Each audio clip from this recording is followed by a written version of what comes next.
Hello and welcome, I'm NEJE and in this episode I'm just going to be doing an update on my Ticwatch E. Okay, so it's been a week now since I last, since I received my Ticwatch E. I've been wearing it every day, actually, morning till late or when I go to bed, and I've been charging it every night, and it's been fine for the next day. At the moment as well, it's pretty late on in the day, it's just over 50% on the battery.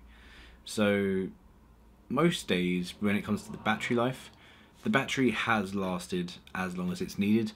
I've not had a day where it's run out of battery, but the first few days obviously where I was using it more, it did come down to around about 20, maybe 25% after a day's use. Yeah, probably around about 25% actually, as the lowest after one full day's use. But I have to say, guys, this is actually a really cool device to have. I wasn't sure about smartwatches at first. I thought before, I want to try one out, see what it's like, see if it actually is that convenient and stuff like that. So I bought this one from watching some other videos online, some other review videos and stuff. I did a lot of my own research into it as well and checked their website. There was like the Ticwatch 2 or whatever, which sounded pretty cool. And then there was this one. And they had this. And then they had the sports model as well, the Ticwatch S, and the Ticwatch S was it was okay. It was just the same as this, pretty much all the same internals, but it had a better GPS antenna, and the strap was connected to the top bit, and it also had a dial at the top, so it looked more sporty, I suppose.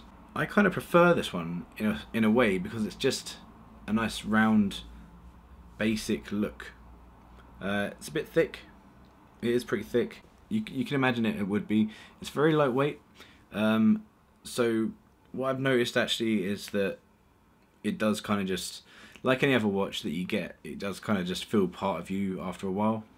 And also I printed out a charger stand for this as well, which I put pictures up of that on my Instagram and I think Facebook and stuff like that as well, because it's actually a really good and useful item that I do now use every day.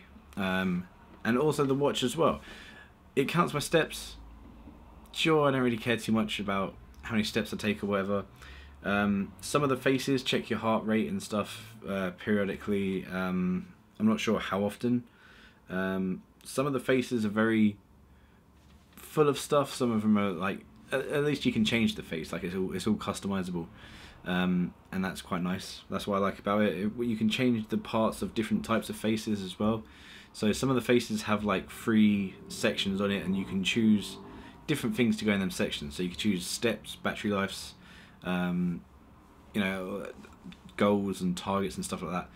And you can have one which just displays, I don't know, your latest event for your calendar and stuff like that. I don't know why you do that with this watch, because obviously it's a tiny watch and you're not going to see too much information on here. But there's some pretty cool features on here. It comes with its own step counter and stuff like that. That's one of the only things that I didn't really like too much about it, is it didn't sync up with Google Fit that well. You can use Google Fit on here. You can sync Google Fit up with it. It just kind of seems a little bit not perfectly in time with each other when it comes with Google Fit and also its own Mobvoi like step counter. It would be good if they all showed the same amount of steps, is what I'd like to see. But maybe there's a way to fix that, I'm not really sure. But that's the only thing that I haven't really liked too much about that so far. The heart rate counter thing, I think is pretty good. It seems to be working okay. I think I had a bit of a misreading the other day where it said my heart rate was going at like 50. And I'm not an athlete, and I definitely haven't been training my heart to go slower than normal. And it didn't feel like my heart rate was any slower than normal. I'm not going to get it checked out. I don't think it's actually an issue with me. I hope not anyway. But yeah, I think it was just one of them things where maybe it's just a bit of a miscalculation on it somewhere. One thing I do really like about this is with what comes along with the different faces and stuff like that as well. You get like different apps, and there are actually some apps on here that can be quite useful. Turning your wrist, you can lock it, you can open stuff up, you can do all this kind of stuff. There's a torch on here which I haven't really found that useful. I have used it a few times, but you know, it doesn't work very well to light things up. We've got Translate on here. I'd like to try that one out properly when I go to another country at some point, and yeah, see how that goes. I haven't actually used the phone on here yet, but I have had phone calls pop up on my screen, and then when you click answer, it answers onto your phone still. So that kind of takes the point away from that a little bit.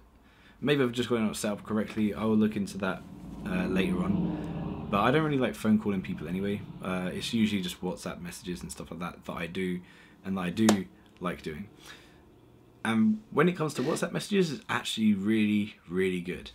You get the message through, you can tap the message, and then you can respond to the message, and you can speak to it, and it will pick up your words. And so far, it's not actually got a word wrong from what I was saying.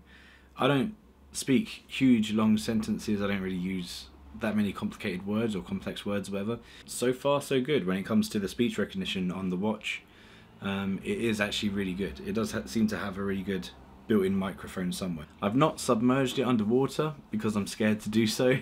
I've not taken it into the shower. I always put it on after my morning shower or whatever. Some of the faces are very interesting because, like, when you have your wrist that way or backwards, it goes into like a black and white screen mode. When you turn it towards you, it goes into like a color screen mode. And some of the faces go from like black and white to a darker black and brown, and it just looks kind of weird. I think it would be good if there was a face that you could have which was the black and white face, and it just stayed black and white when you looked at it, and then allowed you to do stuff with the watch. Maybe that would make it a bit harder because you wouldn't be able to notice when you came out of standby mode. But if you take off the wrist wake, then you have to tap the screen in order to get into anything else. And I found that a bit annoying because usually you just lift it up and then you got a message there, and you know, you could do stuff with that. If you're watching any kind of programs on your device, so you have like Spotify or even like a podcast on whatever the podcast thing I have is, it will show up on here and you can pause it and you can skip it and all that kind of stuff. And I think that's really good actually. I really like how you can just kind of use this as a remote.